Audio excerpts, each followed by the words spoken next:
સાબરકાંઠામાં સ્વચ્છ ભારતના નામે ભ્રષ્ટાચાર, પ્રાંતિક પાલિકાની ઘોર બેદરકારી, 7 લાખની કચરા પેટીઓ ગોડાઉનમાં ધૂળ ખાતી જોવા મળી।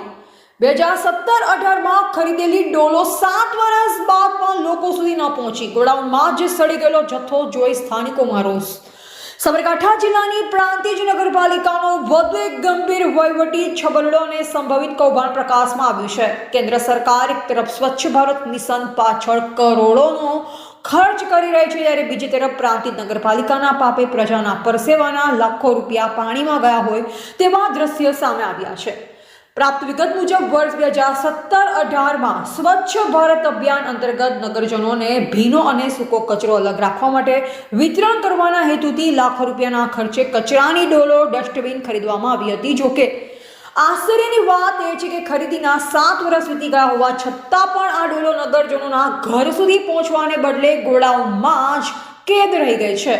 ગોડાઉનમાં ભંગાર હાલતમાં મળી ડોલો પ્રાંતિજના ગલેચી બાવળ વિસ્તારમાં આવેલા ઇન્દિરાનગરના એક ગોડાઉનમાં તપાસ કરતા કૌભાંડનો પર્દાફાશ થયો હતો। અહીં 7 લાખથી વધુના ખર્ચે ખરીદાયેલી ડોલો ધૂળ ખાતી અને તૂટેલી ફૂટેલી ખંડેર હાલતમાં મળી આવી છે। વર્ષોથી બંધ ગોડાઉનમાં પડેલો આ સામાન હવે ઉપયોગમાં લઈ શકાય તેવી સ્થિતિમાં પણ રહ્યો નથી।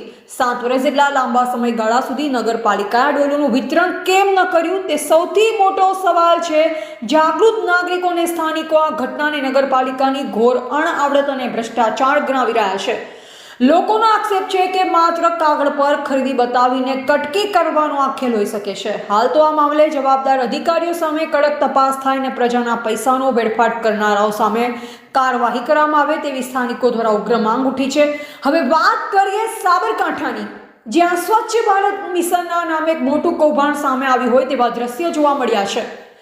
પ્રાંતિજ નગરપાલિકાએ 7 વર્ષ પહેલા લાખોના ખર્ચે ડોલો ખરીદી જે લોકો સુધી પહોંચવાના બદલે ગોડાઉનમાં જ સડી રહી છે। જોઈએ આ રિપોર્ટમાં। આ દ્રશ્ય છે સાબરકાંઠાના પ્રાંતિજના, જ્યાં નગરપાલિકાની બેદરકારીના પુરાવા રૂપે હજારો કચરા પેટીઓ ભંગાર હાલતમાં પડી છે। વાત જાણે એમ છે કે 2017-18માં સ્વચ્છ ભારત મિશન અંતર્ગત નગરપાલિકાએ કચરાના નિકાલ માટે લાખો રૂપિયાના ખર્ચે આ ડોલો ખરીદી, પરંતુ ખરીદીના 7 વર્ષ બાદ પણ આ ડોલો નગરજનોના ઘર સુધી પહોંચી નથી। પ્રાંતિજના ગલેચી ભાગોળ વિસ્તારમાં આવેલા ઇન્દિરાનગરના ગોડાઉનમાં જ્યારે તપાસ કરાઈ ત્યારે 7 લાખથી વધુના ખર્ચે ખરીદાયેલી આ ડોલો બિનઉપયોગી હાલતમાં મળી આવી હતી। હવે સવાલ એ થાય છે કે 7 વર્ષ સુધી તંત્ર શું કરતું હતું? શું અધિકારીઓને આ જથ્થાની જાણ નહોતી કે પછી જાણી જોઈ આંખ આડા કાન કરવામાં આવ્યા? નગરપાલિકાની આ અણઆવડત સામે હવે અનેક સવાલ ઉઠ્યા છે। સ્થાનિકોએ આ કથિત કૌભાંડની તપાસ અને જવાબદારો સામે કડક કાર્યવાહીની માંગ કરી રહ્યા છે। એવા રાજકમલસિંહ પરમાર, ભારતની અસ્મિતા, સાબરકાંઠા।